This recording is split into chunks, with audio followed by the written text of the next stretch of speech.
The story begins with the scene of a middle-aged man withdrawing money from an ATM. But if he managed to withdraw a ridiculously huge wad of cash, that would be too normal because he's actually a tycoon. Yet life is unfair, and even a strand of hair never grows straight. This uncle was withdrawing money, but his face looked extremely terrified. His withdrawal actions were normal, but the ATM suddenly spoke, asking if he wanted to begin a deal. Right after nodding in agreement, in the underground parking lot, a bizarre luxury car immediately appeared, burst through a wall, and took the man to a place called the Financial District. Standing in that place was a young man in a black cloak, muttering strange phrases like "chickens fly, dogs bark" about money. This man was Mikuni, the owner of that area. As he sat sipping a glass of red wine, a pink-haired young man approached. His name was Masakaki, announcing that today the owner would have a deal match with the middle-aged man. Both sides had agreed to the match. Immediately afterward, Mikuni and the uncle each summoned mysterious creatures using cards. The middle-aged man screamed and charged in to shower love on him, but Mikuni remained calm. The man used every trick to win money, but it didn't last long before the battle ended quickly. Mikuni completely outclassed the middle-aged man and won by a landslide. Because he lost the deal, the next morning, the uncle ran onto the subway tracks and took his own life. In another development, our main character, Kimimaro, a poor university student juggling 2 part-time jobs at a convenience store, was busy when Hanabi, a classmate, showed up and handed him study notes for the test tomorrow. He was overjoyed and grateful until he found out his crush came with her boyfriend. Truly, it's the fate of a male lead who hasn't awakened his powers, yet few butterflies hover around a withered flower. That night, as he was buried in homework preparing for the test, a strange light appeared in Kimimaro's house. When he opened the door, Masakaki, the pink-haired guy, appeared, claiming to be an HR manager from the Midas Bank. Upon hearing this, Kimimaro immediately refused him, thinking he was just some scammy MLM guy. After all, a broke college student doesn't have money to invest in stocks or banks. But as soon as he shut the door, Masakaki suddenly appeared inside the house behind him. At that moment, the atmosphere of the room shifted into an unnatural space filled with thick white mist. The pink-haired man explained that in this space, time was completely frozen, so Kimimaro could both study and listen to him preach. In the Eastern Financial District, there was an ongoing recruitment for the position of entrepreneur, and the randomly selected person was none other than Kimimaro. Yoga Kimimaro, 19 years old, a second-year student at Heisei University of Economics. Masakaki accurately read out all his information. The entrepreneur position sounded simple. It was just sitting around doing nothing. Masakaki also revealed that if Kimimaro accepted the deal, he would immediately become wealthy. However, when Kimimaro realized that the condition was to stake his own future, he didn't hesitate and flat out refused.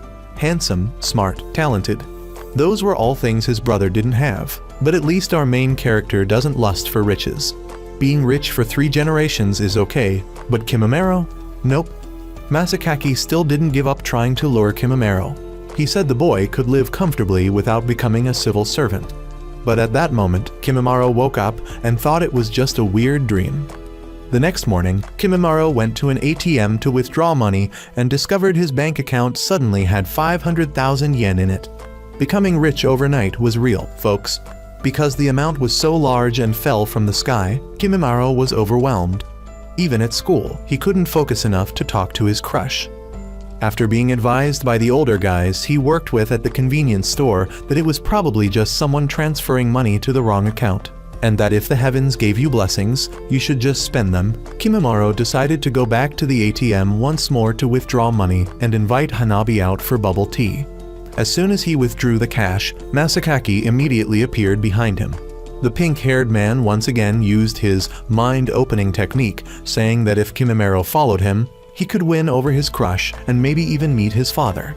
Being a guy, Kimimaro was determined to stand his ground. But then Masakaki pulled out a card, and Kimimaro was instantly mesmerized by it. When he came back to his senses, he found himself sitting in a luxurious but bizarre taxi. The vehicle zoomed through space and quickly took him to a place called Midas Bank Square within the financial district, a vast area where the so-called entrepreneurs just lazed around doing nothing. Through the giant lenses set up in the middle of the square, Kimimaro noticed that every person there was followed by a strange and different creature. Masakaki explained to him that those were called assets. They were personal properties representing each person's future and also served as their combat partners in weekly deal battles. Above the square was a board displaying all the data and stock values of deal opponents. Every entrepreneur there had to participate in a deal at least once a week. It was both their right and obligation. Meanwhile, Mikuni was inside betting with other entrepreneurs and a journalist on whether this new rookie, who looked as plain as a default character in a free-to-play game like Kimimaro, would amount to anything. Still dazed like someone suffering from late-stage nitrogen poisoning, Kimimaro was pushed by Masakaki into the deal space. Following instructions, he placed his hand on his card and an asset appeared: a cute little lowly girl named MCU, who was also a rookie like him. Kimimaro was visibly disappointed that his asset wasn't as fierce and intimidating as his opponent's. But the win doesn't stop just because the tree stays still. MCU exploded in rage at being looked down on by a newbie and punched Kimimaro hard enough to give him psychological trauma. Then the countdown began, and the chubby guy along with his asset immediately charged in, violently showering Kimimaro with affection, forcing MCU to take heavy injuries just to protect the clueless weight known as Kimimaro, who still had no idea what the hell was going on. After temporarily escaping the enemy, MCU told him not to worry about her and to focus on not getting hit by the fat guy, since each hit would deduct money from his account and could lead to bankruptcy. Life has ups and downs, but he'd never been rich before, so Kimimaro wasn't worried about going broke. He was more concerned about MCU's injuries. That, folks, is what we call dying of pride before heart disease. This made the asset girl snap and slap him several more times. At the same time, Mikuni and the journalist along with other entrepreneurs were watching the deal unfold. After the fat guy discovered their hiding spot, MCU took a barrage of critical hits just to keep Kimimaro safe. Our main character still stood there screaming uselessly like a loser.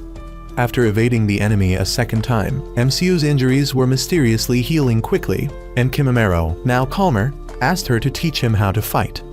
Unfortunately, just then, the fat guy found them again. Once more, MCU sacrificed herself to shield Kimimaro and ended up pinned under a giant metal ball. At this point, he had no choice but to face the fat guy head-on. Kimimaro quickly followed MCU's instructions, slid his hand over the card, which was also the ritual to invest 10 million yen into her account, and released a powerful attack that completely incinerated the massive metal ball and dealt massive damage, utterly defeating the opponent. This outcome left Mikuni and a reporter named Takadazaki completely stunned. After all, no rookie had ever won their first deal match before, especially not someone as clueless about the rules as Kimimaro. Back to Kimimaro, after topping up the game and easily outclassing his opponent, his account balance tripled. Learning that MCU was still safe, he relaxed and passed out. The next morning, when he woke up, he found himself back in his familiar room. Thinking the battle from last night was just a dream, Masakaki suddenly popped up right behind him again. He told Kimimaro to enjoy the thrill of victory for now and that he'd come pick him up next week. Masakaki also warned him that if he ever went bankrupt in the financial district, his real-world fate would be unimaginably harsh, so our protagonist could no longer refuse any deal matches. Afterward, the pink-haired man showed Kimimaro how to communicate with his asset through the card. Kimimaro asked MCU how she was doing, which left her bewildered that he was worried about an asset. That afternoon, Kimimaro went to the ATM to check his account balance, only to be floored by the number 33.5 million yen. This huge sum made him so anxious that he couldn't focus in class. Hanabi noticed his distracted behavior and how he kept staring at his card. Meanwhile, back in the Mita's bank headquarters, Mikuni told his assistant to dig into Kimimaro's background. Ever since returning from the financial district, Kimimaro suddenly started seeing the black-colored Midas bills, which still appeared as regular Japanese yen to everyone else. When he asked MCU what would happen if he used the black bills, she admitted she didn't know. Kimimaro tried his best not to use them, but this got him into serious trouble with a thuggish customer. Unexpectedly, Mikuni, posing as an ordinary civilian, showed up and cleverly helped him drive the thug away. Outside, to thank Mikuni for his help, Kimimaro bought him a can of coffee from the convenience store, which nearly brought Mikuni to tears. When Mikuni mentioned the black bills, Kimimaro realized he too was from the financial district. Mikuni confirmed he had watched Kimimaro's deal match against the fat guy the night before. He explained that Midas money came from the Midas bank, and anyone returning from the financial district could see it. He also assured Kimimaro that nothing would happen if he used the Midas bills. Kimimaro replied that the pink-haired clown had told him his future was being used as collateral. Mikuni argued that using the future to generate money was perfectly normal. Through this conversation, Mikuni indirectly revealed that he had known Kimimaro's missing father. He then introduced himself as Mikuni Saokairo and said he would help Kimimaro if possible, before leaving. At the same time, a mysterious blonde girl was watching their secret meeting through a surveillance camera. That girl was named Sato, and her true identity was that of an undercover investigator working for an organization probing the true purpose of the financial district's existence. In short, she was a cop tailing an illegal financial organization. She had visited the financial district 51 times, with 11 of those involving direct participation in deal matches. Though still a rookie entrepreneur, Sato was sharp and formidable, being the only investigator to ever infiltrate the dangerous financial organization. Sato had a deal scheduled every Wednesday, and with the help of her asset, a massive white wolf, she always fought with the utmost determination not to lose, because bankruptcy would mean being permanently expelled from the financial district. Sato and her organization had both determined that Mikuni was the primary target they needed to keep under close surveillance. This was because not only did he wield tremendous influence over the government and global financial corporations in the real world, but he had also established a powerful alliance within the financial district itself. What made him even more dangerous was his growing intention to invest Midas money directly into the real human world. For Sato, Mikuni was an extremely mysterious and dangerous specter. The morning after his unexpected conversation with Mikuni, Kimimaro went to visit his aunt Kyoyuko, his first time seeing her since graduating high school. The purpose of this visit was to ask about his father. Aunt Kyoyuko revealed that after his parents passed away, they had left behind several items related to stocks or securities. When Kimimaro looked through his missing father's belongings, he was shocked to find a notebook with the Midas Bank emblem inside. As he flipped to the last page, he was completely stunned into silence. Kimimaro immediately asked MCU how he could find the pink-haired clown Masakaki, and she guessed that he might currently be at the Midas Bank. She also noticed that Kimimaro's face was showing an oddly terrifying expression. Upon returning to the financial district, Kimimaro found Masakaki and immediately rushed at him to demand answers about the notebook his father had left behind. No matter how hard he pressed, Masakaki refused to disclose any information regarding his father. Kimimaro suspected that the notebook was the reason he was chosen as an entrepreneur in the financial district, but Masakaki insisted that it was merely a coincidence. At that moment, Mikuni suddenly appeared behind Kimimaro, saying he had business with him. Mikuni then unexpectedly brought him to see the info hunter Takadazaki, allowing Kimimaro to ask directly about his father. Surprisingly, Takadazaki knew of Yoga, Kimimaro's father. When asked what his relationship to Yoga was, Kimimaro answered honestly, he was his son. After exchanging a few flirtatious glances with Mikuni in the background, Takadazaki received a 100,000 Midas payment from Mikuni as a service fee. Only then did he reveal what he knew about Yoga. As they say, money isn't everything, but without it, you're blind to the truth. Takadazaki explained that Yoga, Kimimaro's missing father, was once a powerful player in the financial district. He was addicted to deal matches and exceptionally skilled at them, but even he couldn't avoid a devastating loss, which ultimately led to his immediate bankruptcy. And in the financial district, going bankrupt means your future is gone, rendering you unable to communicate with your family, friends, or anyone else. Eventually, Kimimaro's father took his own life. His body was so badly damaged that it couldn't be identified, so the authorities shelved the suicide case. When Kimimaro asked about his father's personality and who he really was, Takadazaki continued, saying that Yoga had a severe obsession with money. Even for just a few coins, he would go to great lengths to make as much money as possible. Because of this, people in the financial district had given him the nickname the Miser.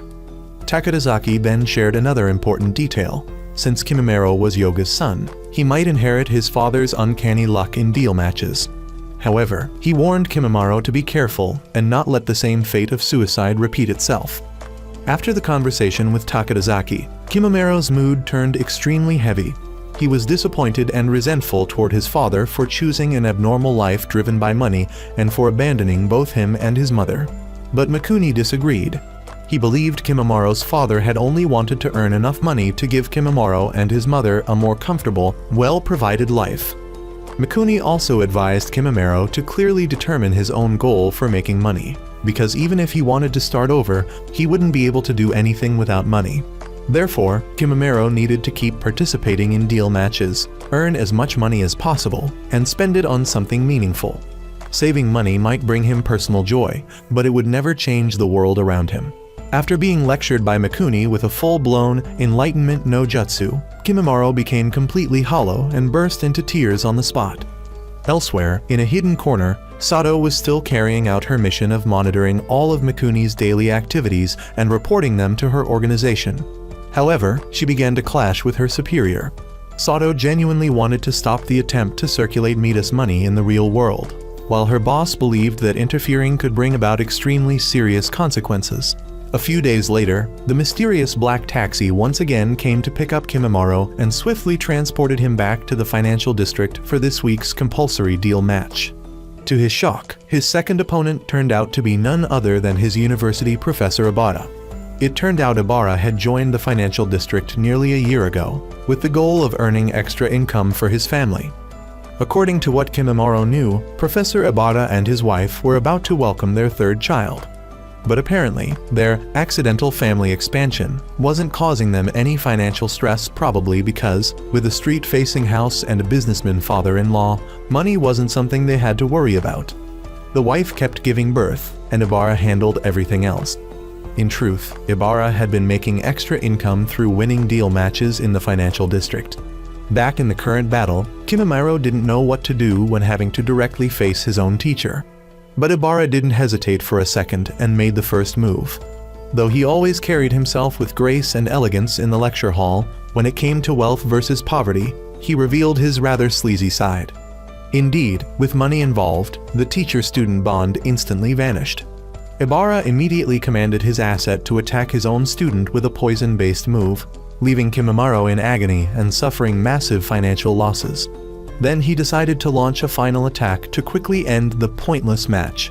However, in that moment of danger, MCU rushed to Kimamaro and urged him to sell one of the 10 stocks tied to her. From outside the arena, Mikuni instantly purchased it for 50 million yen. This gave Kimamaro just enough funds to invest in MCU and unleash a mid-level attack that completely defeated Ibarra. From the start, Ibarra had assumed he could easily crush the clueless rookie student, but in the end, he ended up eating his words. Unable to accept the reality of losing a deal, Ibarra was left in shock. Then, Masasaki the clown suddenly appeared out of nowhere and promptly expelled Ibarra from the financial district. After the match, Kimamaro was very curious about the stock selling mechanic. MCU explained that each asset had 10 shares, and their owner could sell up to 9 of them, but would need to buy them back later. Kimamaro also didn't forget to thank Mikuni for helping him earlier, but Mikuni simply replied that he only bought the asset's stock for his company's benefit so they could turn a profit from the transaction. Upon returning home after the battle, Kimamaro asked the old taxi driver from the financial district what horrible things might happen if someone lost a match and went bankrupt. The driver admitted he didn't really know, but he said that returning to the real world could actually be quite interesting. Kimamaro felt like an idiot for even trying to have a proper conversation with such a bizarre old man. Later, at Guild HQ, Mikuni's assistant reported some important information. The guild currently had over 1 in 200 members and was controlling about 1/3 of the financial district. If that number rose above 50%, Mikuni would essentially gain control over most of the financial district's operations and influence. It turned out that the ultimate goal of the mysterious man Mikuni was to change the current operating system of the financial district and ultimately bring it to an end. At the same time, he also wanted to persuade Kimamaro ideologically to join the guild alliance. Back in the real world, the next morning in class, Kimamaro was extremely worried and anxious about his professor's fate, but Ibarra arrived at school and taught as calmly as ever. After class, Kimamaro immediately chased after him to ask about his situation, and Ibarra invited him over to his house so they could talk in detail. That afternoon, Kimamaro visited the home of Mr. and Mrs. Ibarra, only to find out that things were far more complicated than he had imagined. After the night when Ibarra lost to Kimamaro and went bankrupt in the financial district, all 3 of his children immediately vanished. Even the third child, who was still in his wife's womb, no longer existed in this world. Everyone in the real world, except for Kimimaro and Ibara, had completely forgotten about the existence of the three poor children, even Ibara's wife. Despite this, Ibara held no grudge against Kimimaro for defeating him in last night's steel match. Because if Kimimaro had lost, his life would also have been affected in deeply negative ways. If anyone was to blame, it was Ibara himself for not fully understanding the severe consequences of using one's future as collateral in exchange for money. He also expressed regret that he hadn't joined the guild alliance earlier. He explained to his young student that the guild was an organization founded by Mikuni, with the goal of reducing the impact the financial district had on the real world. In other words, a defeated entrepreneur returning to the real world would face reduced losses he would lose, but not go completely bankrupt. However, if someone joined the guild, even if they won a deal match, they would not receive any profits. It was precisely for this reason that Ibara declined to join at the time, but now he deeply regretted it, although it was too late. Before parting, Ibara gave Kimimaro one final piece of advice. Never lose any deal, no matter what, because Kimimaro was the only person left in the world who still carried the memory of his three beloved children. Hearing those words from his university professor made Kimimaro's heart even heavier. The next day, Mikuni had a rather important deal match against another high-ranking player named Kikuchi, and he asked Kimimaro to come along and observe the battle so he could learn from it. Everyone present was excited to watch Mikuni fight, as a match between two elite players was always thrilling. Right before the match began, Mikuni asked Kikuchi if he still had no intention of joining the guild alliance. The old man completely ignored the question, and so the deal officially commenced. Kikuchi immediately commanded his asset, named Hearst, to transform into countless mirrors that surrounded Mikuni and his asset, Kazu, then launched continuous deadly attacks on both of them. Mikuni's funds rapidly dropped. However, the spectators outside observed that the rate of financial loss was still stable, and Kikuchi wouldn't profit from this if things continued that way, because Hearst was an asset that required massive upkeep costs. Of course, Kikuchi knew this clearly. He immediately executed a stock sell command for Hearst, having already arranged for a group of businessmen to buy the stocks in advance, thus securing a dominant cash advantage over Mikuni and completely overwhelming him. But when there were only 20 seconds left in the match, Mikuni suddenly activated Kazu's White Knight ability, allowing his two other assets, Sleeping Beauty and Q, to appear on the battlefield. The two assets quickly worked together to destroy Hearst's core, giving Mikuni the opening to launch his final move and defeat Kikuchi. The flamboyant old man ultimately lost the deal match. However, he likely wouldn't suffer too much in the real world, because Mikuni had made sure not to let the match end with too wide a gap in outcome. Witnessing this, our main character, Kimimaro, seemed to have finally realized that in order to minimize the pain he might cause others, he needed to possess the same overwhelming power as Mikuni. Only then could he have full control over the outcome of a deal. Immediately afterward, Mikuni wholeheartedly began teaching Kimimaro how to manage the outcome of a deal match. First, to reduce the impact on the real world, one must win but without profiting too much. Second, one must develop judgment, the ability to assess both oneself and the opponent accurately in every aspect: asset, EQ, knowledge, financial capacity, etc. In other words, mastering all informational variables to form an accurate evaluation of the opponent. Among all factors, asset is the most critical in a deal, which is why Kimimaro decided to begin learning how to cooperate more effectively in battle with his own asset, MCO. In his next deal match, Kimimaro tried to practice managing the profit margin, even when he already had the upper hand. However, since MCU was completely unaware of this strategy, their coordination faltered, creating an opening for the opponent to turn the tide. As a result, MCU ended up with a bruised eye, and Kimimaro lost the match. At the same time, Mikuni and his assistant were carrying out a transaction called deal income cost collection from other entrepreneurs within the financial district. Right afterward, he went to meet a man referred to as the vice chairman to propose buying out the entire national debt. The truth was that Mikuni was trying to resolve Japan's national budget deficit in order to help the country's citizens. Handsome, kind, and rich, what more could you want, right? Someone get in line to be Mikuni's wife, please. Back to Kimimaro. Although it was just a minor defeat, he still feared that misfortune might befall his loved ones. He quickly called his aunt Kyoyuko to check in, and learned that she had been hospitalized for an appendectomy. Fortunately, her condition was not serious, and she would be discharged in about a week. Kyoyuko also reassured her nephew not to worry too much, as she was still in good health despite her age. The next morning, Kimimaro rushed to school to check on his crush.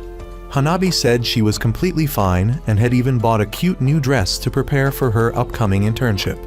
The only real penalty Kimimaro suffered from last night's deal loss was failing one course. That alone helped him breathe a small sigh of relief. At the same time, Sato was secretly passing on the intel she had gathered from the financial district to her superior aboard a subway train. Now, knowing that the consequences of his loss weren't too severe, Kimimaro headed home and made himself some instant noodles. While waiting for them to cook, he checked on MCU's condition. She said she had recovered but questioned why Kimimaro hadn't told her in advance about his plan to merely draw the match. Because of that, she got punched in the face by the enemy and was absolutely furious. "My pretty face is not for getting wrecked. Got it, main character?" she snapped. While Kimimaro was listening to MCU lecture him about combat coordination, the noodles finished cooking. At first, MCU was grossed out watching him eat. But when he explained that eating noodles brought a sense of joy and happiness, she said she wanted to try it too. Kimimaro originally planned to feed her a bite himself, but then thought it might be a bit too hatin', so he promised to let her try it another time, then proceeded to eat the entire cup of instant noodles himself. Meanwhile, after losing to Mikuni, Kikuchi, who had only been lightly affected, continued to participate in another deal match. This time, he faced off against another elite player named Shizawa. Kikuchi once again used the same old trick, commanding his asset, Hearst, to turn into mirrors and surround the opponent. But Shizawa casually responded, "That's old news, man," and his asset instantly nullified Kikuchi's recycled attack, then dealt a massive counter blow straight to him. In the end, Kikuchi suffered a crushing defeat, went bankrupt, and was quickly expelled from the financial district. In the real world, not only was Kikuchi arrested for corruption, but his pharmaceutical company, Bashu Corporation, also plummeted uncontrollably, losing the trust of its customers. Kimimaro later went to see Professor Abara, who explained that the sudden collapse of Bashu would destroy the futures of over 10,000 employees. The consequences of a deal match, in reality, could be devastatingly severe. In Abara's own life, even his wife had now vanished as if she had never existed. A few days later in the financial district, while MCU was eating noodles and evaluating Kimimaro's new plan to control a deal, the information broker Takadazaki suddenly appeared and offered Kimimaro a hot scoop on Bashu Corporation for a price of 1 million yen. Eager for any updates on Bashu, Kimimaro agreed to pay him. That's right, our main character is now rich beyond belief, casually dropping 1 million yen like it's spare change. After receiving the money, Takadazaki revealed that a pharmaceutical company named Fee Pharma, founded 5 years ago, would be acquiring Bashu and all of its debt. Though Fee Pharma was said to be a foreign corporation, the true owner behind it was none other than Uncle Mikuni himself. Thanks to this, the ripple effects of the previous deal on the real world would be minimized. Upon learning this, Kimimaro went to confront Mikuni and asked why he had done it. Mikuni explained that the Midas money had already infiltrated the real world, and it was now extremely difficult to stop its spread. That was why Mikuni had formed the guild to maintain balance between the two worlds by using Midas money itself to contain the fallout from deal matches.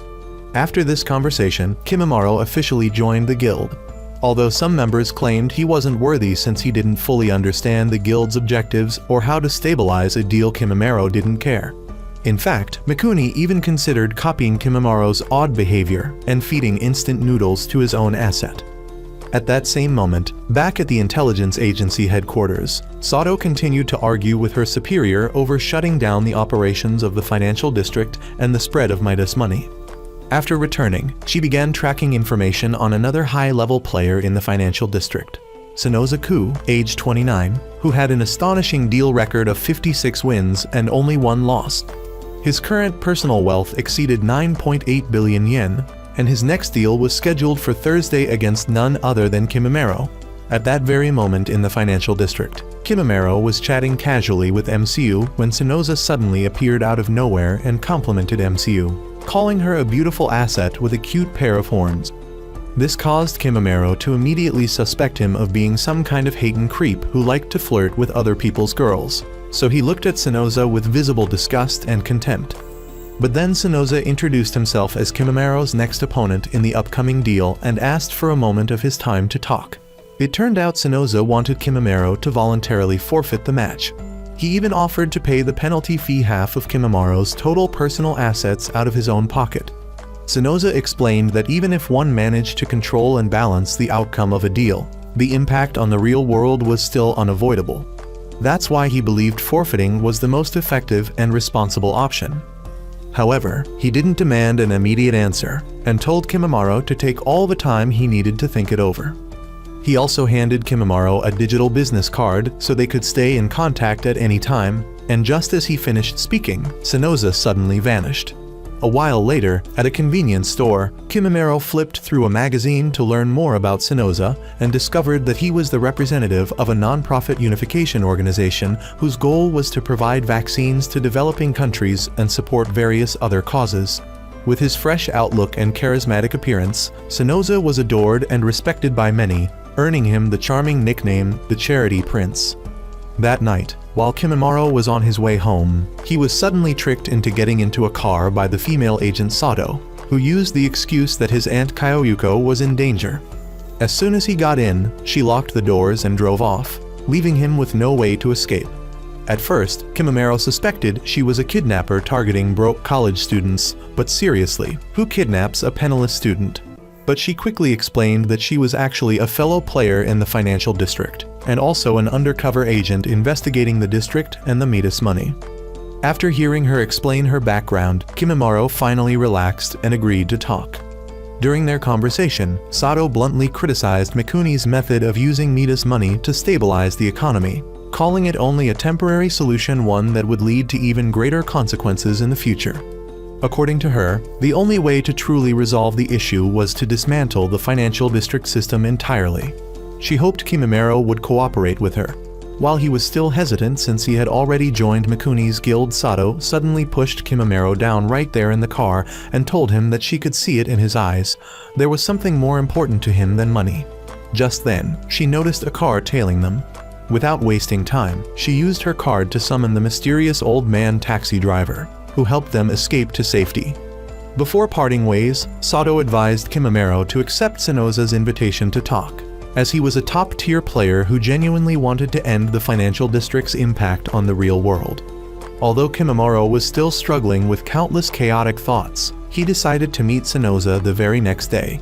Just like Sato, Sonoza also criticized the actions of Mikuni's guild, claiming they were sacrificing the future just to stabilize the present. That's why he had refused to join them. Back in the financial district, knowing that Kimimaro would be swayed after meeting Sato and Sonoza, Mikuni personally came to talk to him. Mikuni immediately countered their idealistic views, saying that only the strong could afford to dream about the future, while those who were barely surviving had no choice but to focus on the present. Mikuni also revealed that he was the only person who had ever defeated Sonoza in a deal match. He believed Sonoza had never experienced poverty and thus couldn't understand the blood-stained reality of money. At the end of their conversation, Mikuni gave Kimimaro one final piece of advice. In the cruel world they lived in, the only way to survive was to fight and to win. The next day, despite still feeling conflicted, Kimimaro decided to go through with his deal match against Sonoza. During the battle, Sonoza's usual calm demeanor vanished, revealing a completely different person. His asset unleashed an overwhelming and terrifying power. Once again, MCU put herself on the line, taking the full brunt of a devastating attack to shield Kimimaro, ending up badly injured and covered in wounds. Seeing this left Kimimaro terrified and heartbroken. But at the same time, it made him realize something important. He didn't want to win, nor did he want to lose. What he truly wanted was to protect what belonged to him.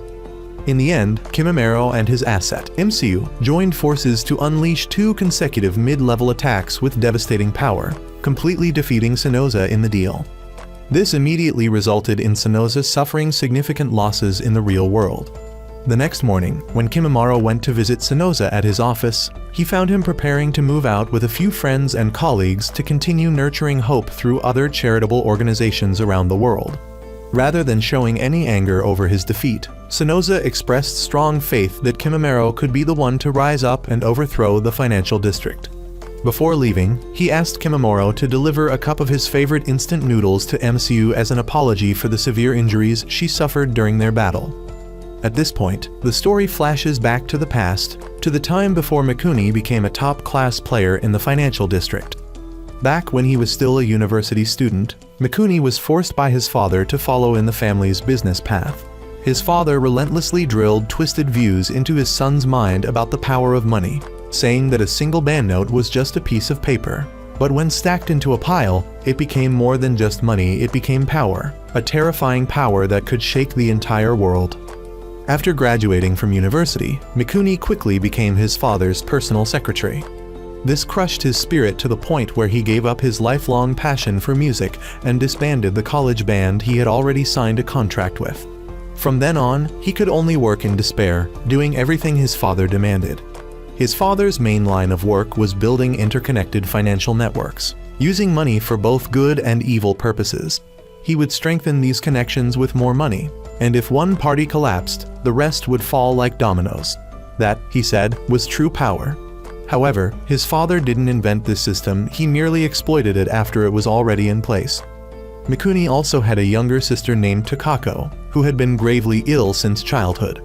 She spent nearly her entire life confined to a hospital bed. Mikuni cared for her deeply, she was the one person he truly wanted to protect. Even his decision to follow his father's orders was ultimately driven by the hope of earning enough money to cure her. After finishing work at the company each day, Mikuni would stop by the hospital to check on her and talk with her. For a while, it seemed like life might finally settle into peace, and the sun might finally shine on the two of them. But soon, his father's company began to struggle and approached the brink of bankruptcy. One of the interconnected businesses in the network had problems, which triggered a chain reaction affecting the entire system. The Mikuni family's company, being central to this network, suffered the most. As if that weren't already devastating, Takako's condition also worsened around the same time. Every hospital in Japan had given up on her case, leaving only one option: send her to the United States for treatment, where there might be a chance to extend her life. When the doctor delivered this news, it hit Mikuni like a bolt of lightning. But he made up his mind he would save his sister no matter what. That very evening, he returned home and pleaded with his father to send Takako to America for treatment. But instead of agreeing, his father outright refused. He insisted that all of the family's remaining assets had to go toward saving the company. Even if Takako died, the company had to be preserved and developed. He went as far as to say that while he was indeed a father, business came first, and there were more important things to protect than his own children. Those cruel words shattered any remaining affection Mikuni had for his father. At that moment, he no longer considered him his father. Mikuni resolved to earn the money himself to continue Takako's treatment. But right after that, Mikuni was locked in his room. Days and nights passed in hopelessness, and by the time he was finally allowed to leave, his sister's condition had already deteriorated to a critical point. When Mikuni rushed to the hospital, Takako was already on a ventilator, her breathing weaker than ever. It turned out that Takako herself had refused to go to the US for treatment because she didn't want to leave Japan or her brother behind. What she truly wanted was simply to spend more time talking with Mikuni. In the end, what was meant to happen inevitably did later that night. Takako fell into an eternal sleep, and that was the last time Mikuni ever spoke with his sister. Sometime later, the pink-haired clown Masakaki appeared and offered Mikuni a place in the financial district. Having lost his sister and no longer wishing to remain in his cold-hearted father's home, Mikuni accepted without hesitation. After entering and learning more about the financial district, Mikuni realized he could use its system to protect people in the real world, people with fates like his and Takako's. From there, Mikuni founded the Guild Alliance. Returning to the present, after winning the deal against Sonoza, the relationship between Kimimaro and MSU became much closer. She now felt comfortable openly sharing her thoughts as an asset with her entre, and Kimimaro also came to understand her more deeply. One day, while taking MSU out for her favorite ramen, Kimimaro unexpectedly ran into the chubby man who had been his opponent in his first deal after arriving in the financial district. The three of them sat down to enjoy their meal together and had a lively conversation. Kimimaro took this chance to ask him about the secret behind the connection between Anuntra and their asset. However, the man admitted that he didn't know much about it either. At the next table, a businessman and his group were insulting and bullying a female asset. At first, Kimimaro didn't want to get involved with that kind of lowlife, so he and MCU left. But after walking a short distance, he suddenly turned back, returned to the ramen shop, and beat the crap out of the vile businessman. Our protagonist ended up getting punched in the face for playing the hero. But although MCU didn't quite understand the human world, seeing Kimimaro protect another asset moved her deeply. She completely fell for him. Later, when they returned home, the two of them watched a romantic movie together. When a kissing scene came on between the male and female lead, it made MCU genuinely curious. With his inexperience in romance, Kimimaro explained to her that kissing was a way for two people who truly love each other to express their feelings. Hearing that made MCU all the more curious, so she asked if they could try kissing. Our hero, being a pure virgin, had no clue how to kiss, so he quickly refused, saying you had to really love each other to kiss. From that moment, MCU realized that what she felt for Kimimaro was, in fact, love. That night, while riding the usual black taxi on his way to the financial district, Kimimaro suddenly sensed that something was very off. Something in the real world outside seemed to have subtly changed. The elderly driver brushed it off, saying he was just imagining things. But that feeling, Kimimaro's anxiety about the future of the world, was growing more and more likely to come true. Meanwhile, in the financial district, Mikuni's guild alliance and the other players there were in dire straits due to crashing interest rates and plummeting stock values across Southeast Asian countries. If this continued, nothing would be able to hold together for much longer. One guild member was reminded of a nation once called the Caribbean Republic. After the collapse of the North American financial districts, that country completely vanished from the world. If the same thing were to happen to the financial districts in Southeast Asia, then Japan too would not be able to escape the looming threat of annihilation. That was why Mikuni quickly launched a plan known as C. At that time, out in the real world, the streets had begun to empty due to the ongoing economic crisis. Sato went to meet with Takadazaki to make a deal regarding a secret chip she had previously asked him to retrieve. During this meeting, Takadazaki revealed a shocking piece of information. There was a traitor within Mikuni's guild alliance. He also added that he had encountered Kimimaro's asset long ago, and even claimed that MCU was somehow connected to Kimimaro's father, the one who had committed suicide because of money. Takadazaki tried to sell this juicy bit of information to Sato, but she showed no interest at all and simply turned her back and walked away. Kimimaro still attended school like usual, but today he noticed that something felt off. His classmates seemed different. Even Hanabi, his crush, was no longer cheerful and optimistic like before. This reminded him of what Sato had once investigated, that the future of humanity in this real world was becoming increasingly bleak. While walking lost in thought, Kimimaro unexpectedly encountered his teacher, Ibara, standing on the rooftop of a tall building. He rushed up to see what was happening and learned that recently, Ibara had tried every way possible to reclaim his 3 beloved children, and his wife, even going so far as to destroy his own educational research projects out of desperation, but all efforts had failed.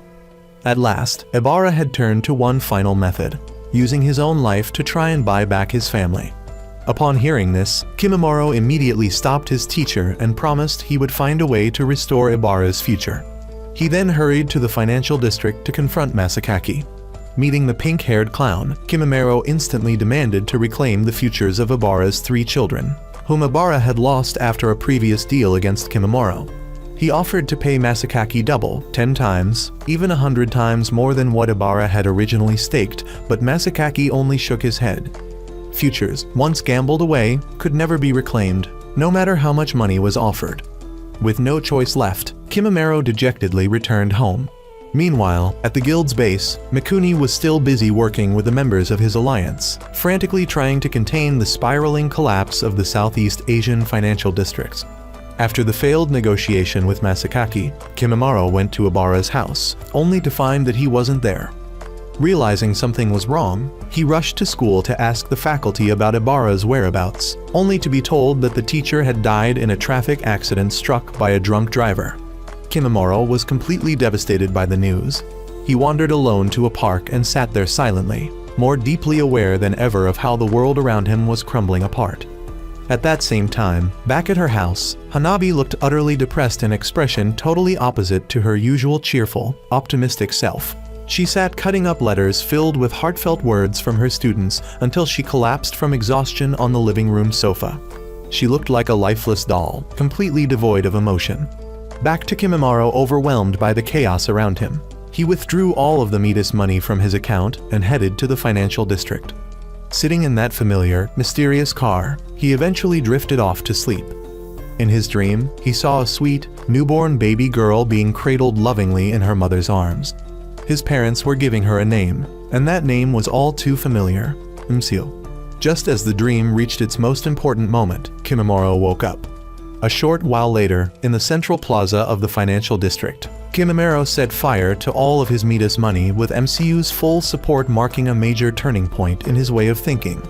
Sato told him that, above all else, what truly matters is trust and belief. Even so, no matter how much money Kimimaro burned, the bank could immediately print more at any time. It was truly the kind of money that never ran out, just like the rumors said. Sato also told him one more thing. The financial district was nearing its limit. It, too, would soon collapse. A while later, Kimimaro went to see Mikuni to confront him. But their conversation turned into a heated argument due to their opposing views. Kimimaro was beginning to feel that Mikuni's goal to sacrifice the future in order to save the present was absurd. But Mikuni countered that without the present, there would be no future. However, for Kimimaro, the present existed because of the future. Right at that moment, an unimaginable event occurred. The Southeast Asia branch of the financial district officially collapsed after interest rates and stock values there plummeted uncontrollably. This led to the complete disappearance of a country, Singapore. Its people, scenery, and infrastructure all disintegrated into ashes in an instant. At that time, over in the Guild Alliance's territory, Mikuni was urging all members to immediately implement Plan C before it was too late. Going back 3 hours earlier, at the FM Central Headquarters in Washington, D.C., a special closed-door G20 meeting was taking place. The topic was the rapid changes in the Southeast Asian market that were bound to trigger a major financial crisis, pushing humanity into a desperate search for funding. In addition, the collapse of a single financial district would cause a chain reaction that would affect other districts, a phenomenon commonly referred to as C. During the meeting itself, all IFM members received breaking news about what was happening in Singapore. To prevent Japan from being destroyed by the wave of C, Mikuni decided to use his special Darkness card to request Masakaki, the pink-haired clown, to activate the Midas Bank's money printer. Mikuni then exchanged 20 years of his own future for a massive amount of black money, enough to support 80% of banks and major corporations. At the same time, in the real world, things were in utter chaos. After the unexplained disappearance of an entire country, Singapore, the wave of C quickly spread to other financial districts in Southeast Asia, such as Hong Kong and Shanghai. It wouldn't be long before it hit Japan directly.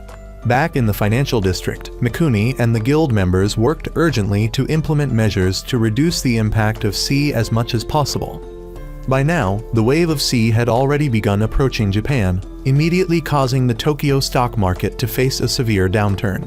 Despite implementing price adjustment easing measures, trading volume kept falling far beyond acceptable levels. At the most critical moment, Mikuni and the guild stepped in to bail them out. Financial experts quickly began purchasing Midas black money, and soon after, the stock market started to recover. Thanks to this, Japan narrowly avoided being swallowed by the wave of C. However, that same afternoon, Masakaki demanded Mikuni pay up the compensation, the 20 years of future he had staked earlier. That night, while talking with Kimimaro, Sato commented that pouring such a massive amount of Midas black money into the real world would cost Japan an entire decade of its future. During their conversation, Sato also revealed to Kimimaro that it seemed Takadazaki, the information broker, had uncovered something regarding assets and Kimimaro's father. The very next day, Kimimaro went straight to the financial district to find Takadazaki.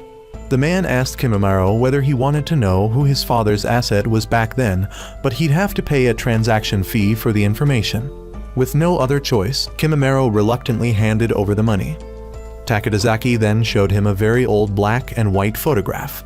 Just one glance at it left MSU completely stunned. It looked like she had been Kimimaro's father's asset in the past. But the truth, as it turns out, wasn't quite what she thought. Although their appearances were nearly identical, Kimamero's father's asset had black hair and a different name, Miwa. Takadazaki also revealed that she was a particularly powerful asset. But Miwa had completely disappeared after Yoga Kimamaro's father went bankrupt and was expelled from the financial district. As an extra bonus, Takadazaki offered one more theory. The reason why the two assets looked alike might be because the futures of both father and son shared a certain similarity. However, Sato disagreed with that idea. To her, the uncanny resemblance between the two assets symbolized the relationship and connection between father and son. In simpler terms, both Kimamaro and his father had been pursuing the same thing. This also served as proof that, although Yoga was obsessed with money, he truly loved his son. The evidence? Even though Yoga went bankrupt in the financial district, Kimamaro wasn't erased from the real world. He was still here, healthy and alive. Afterward, Sato gave MSU a cup of instant noodles and told her to remember the scent of that boy, Kimamaro. In the following days, Kimamaro witnessed more and more of the devastating consequences caused by Mikuni's decision to rescue Japan's economy from the wave of sea. The first to be affected was Kimamaro's crush, Hanabi. Once a girl who took school seriously, she now kept skipping classes and no longer showed up. Kimamaro tried calling, but she wouldn't pick up. So he went to her house and was shocked to see how pale and lifeless she looked. Still, he felt relieved that she at least still existed. That afternoon, while taking out the trash at the convenience store where he worked, Kimamaro suddenly felt a chill, as if struck by a poisonous wind. Immediately afterward, the people and scenery around him completely changed. Bustling parks were now filled with starving homeless people. Classrooms that used to be packed now only had a single elderly teacher. Even the manager of the store where Kimamaro worked vanished right in front of his eyes. Terrified, Kimamaro rushed back to Hanabi's house, only to find her in an even worse state than earlier. She couldn't even remember her own name. The entire city was now shrouded in a terrifying red hue. Even Mikuni was stunned by the scale of destruction caused by his own choices. Back with Kimamaro after witnessing such horrifying scenes, he resolved to team up with the spy Sato to reclaim Japan's future. He shared the plan with MSU and declared to her that he would help her obtain a happy future like any normal girl.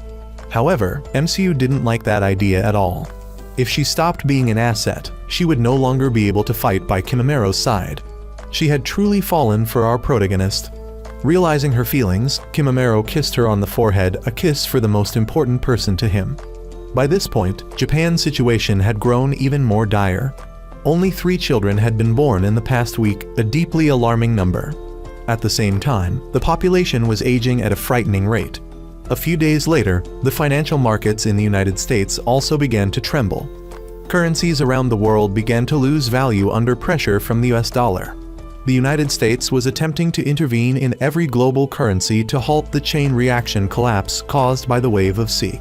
In other words, the US had successfully deflected the wave of C, and now it was about to return to Japan. Faced with this situation, Mikuni quickly met with Masakaki again to use the powerful Darkness card once more. He was prepared to sacrifice another 20 years of the future to print more Midas black money, even after having seen the terrifying consequences of doing so. Upon learning this, Kimamaro, Sato, and Takadazaki immediately devised a detailed plan to stop Mikuni's reckless actions. The core issue here is that only the person who possesses the Darkness card has the authority to activate the Midas money printing machine, and in the financial district, the only one who holds that card is Mikuni. According to Sato, there's only one possible way to stop him. After Mikuni activates the machine, the printing process and the sacrifice of future value take at least several hours to complete. During that short window, Kimamaro must initiate a deal with him and make Mikuni lose, forcing him into bankruptcy. Once Mikuni falls, Kimamaro must seize the Darkness card, shut down the printing machine, and return all the Midas money that had been created back into it. Following the plan, Takadazaki would take advantage of a traitor within Mikuni's guild alliance to steal a massive amount of black money from the guild, then distribute it among the public. This would rapidly devalue the Japanese yen into worthless paper, making all the assets Mikuni possessed practically valueless. That would open the opportunity for either Kimamaro or Sato to defeat him in a final deal and claim the Darkness card to reverse the money printing process and reclaim the future that had been mortgaged. Upon receiving word of this scheme, Mikuni immediately refused to deal with Kimamaro or Sato. However, Masakaki warned him that if he avoided the match, he would lose half of his total assets and wouldn't have enough money left to suppress the sea phenomenon. Left with no choice, Mikuni was forced to face Sato in a deal. Meanwhile, as Kimimaro entered the financial district, he was suddenly challenged by a guild member named Horiai. Kimimaro noticed something was off with MCU. She seemed different. After questioning Masakaki, he learned that whenever the Midas machine is active, assets suffer intense pain because they represent the future. Wanting to spare her, Kimimaro let MCU rest and went into battle alone. Without MCU's support, Kimimaro was quickly overwhelmed. However, since Horiai's asset was also being affected, Kimimaro managed to find an opening and wounded his opponent severely. Once both assets recovered, Kimimaro summoned MCU again. She unleashed her ultimate move, a massive firestorm that completely destroyed Horiai. Kimimaro had secured victory on his end. Back at the deal between Mikuni and Sato, our beautiful spy had gained control of Mikuni's asset, Kazu, by using the special ability of her own asset. But then, Q suddenly appeared. In an instant, Kazu was torn apart, and Sato was swiftly defeated by Mikuni's final move. Before being expelled from the financial district, Sato managed to transfer her asset to Kimimaro, hoping it would help him carry out the rest of their plan. At the same time, in the real world, Takadazaki was doing everything he could to spread the news of an imminent hyperinflation crisis throughout Japan via the media, hoping to further devalue the yen. As Kimimaro tried desperately to convince Mikuni that sacrificing the future to protect the present was a massive mistake, one of Mikuni's subordinates rushed in with urgent news about what Takadazaki was doing outside. Without hesitation, Mikuni ordered Masakaki to use the darkness card again to print even more Midas money, this time willing to sacrifice his entire future. Kimimaro charged in to stop him, but was brutally knocked down by Mikuni. Just as he was at a complete loss, Masakaki suddenly reminded him that his own card had also turned black, upgraded to a darkness card by order of the higher-ups. Without a moment of hesitation, Kimimaro ordered the pink-haired jester to shut down the Midas money printing machine. This action immediately triggered a one-on-one deal between Kimimaro and Mikuni. Meanwhile, back in the real world, things were spinning further into chaos. The people of Japan began to panic as hyperinflation erupted across the country. In the financial district, Kimimaro officially engaged in a final combat against Uncle Mikuni. As the battle began, Kimimaro used a mid-tier skill from the asset he had inherited from Sato, creating a clone of himself and launching a joint assault to deliver a loving strike to Mikuni. However, the shadow clone technique proved useless. Both of them were swiftly struck down, and the white wolf asset even had part of its body bitten off by Q. Realizing he had no choice, Kimimaro summoned MCU for backup. Hoping to end the fight quickly, Mikuni decided to unleash Q's ultimate move, allowing her to take full control of MCU. But just before MCU's firestorm attack could be released, both she and Kimimaro were completely frozen by Q's counter. Surprisingly, just as Mikuni launched the finishing blow, the weapon in his hand suddenly dissolved, sparing Kimimaro from defeat. The reason? In the real world, Japan's Ministry of Finance had announced a temporary suspension of the yen, causing the black Midas money to be exposed for what it truly was and rendering it worthless in circulation. As a result, Mikuni's power anchored to Midas money dropped drastically. Seizing this once-in-a-lifetime opportunity, Kimimaro ordered MCU to hold off Q, while he grabbed the direct sword and rushed to duel Mikuni head-on. In the end, he managed to land a devastating punch on his opponent. At that moment, memories of his sister Takako resurfaced in Mikuni's mind. He suddenly realized how much he resembled his own accursed father, and that ever since Takako passed away, he hadn't even known what he was fighting for. Then, Masakaki appeared to announce that since both the yen and Midas money had lost all value at the same time, Japan had successfully escaped the chain effect of the sea phenomenon. Recognizing that Kimimaro had been right all along, Mikuni admitted defeat and handed over all authority to him. Kimimaro immediately used the darkness card to shut down the Midas printing machine, reclaiming the entire mortgaged future.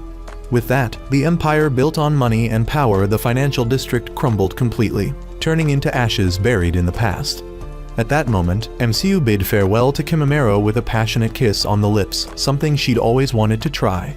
Mikuni apologized to Q and chose to vanish along with the collapsing district. Outside, Sato was overjoyed that their mission to reclaim a brighter future had succeeded.